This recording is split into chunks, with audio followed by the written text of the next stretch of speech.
ata. Hindi daw yung sobrang at saka bumaba talaga ako. Kasi may ko kahapon, parang yung sing-sing ko na ginagamit ko sa pag-live.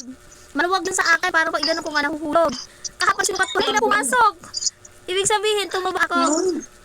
Tapos masikip na siya, ayaw pumasok. Ipilit ko na siyang ipasok. Naglagay pa ako ng lotion para mapasok ko lang sa daliri ko. Ibig sabihin, tumaba ako. Ay, Meg, sabi mo regalo ko sa kanya. Sabi mo regalo ko sa kanya. Text, kain tanong mo ako kung anong favorite kong kulay.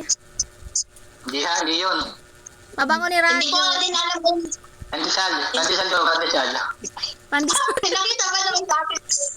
Sinabi niya kasi sa YouTube sa akin, ano yan, binili mo? Sabi niya, sabi ko, ano yan, panisara. Ba't ako bibili ng pandesal? Ilang araw, doon na ako bibili ng pandesal sa kanila. Hindi kasi yung lalagyan kasi sila. Yung paper na kulay brown. Ganyan na nga mga lagayan ngayon dito. Bawa na kasi yung plastic. Sabi ko, ano yung pandesal, pati pandesal.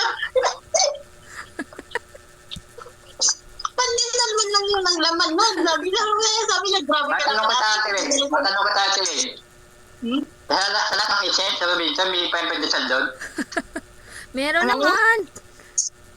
Alam ko. Pero may mga nagtitinda din siguro. Malay mo yung may magawa doon. Di ba? Depende kung saan na gusto mag-ilagay. Ano kandisalan. Uy, meron sa mall. Mababa ka pala pupunta. Di ba may sila, bikiri sila dyan? Di ba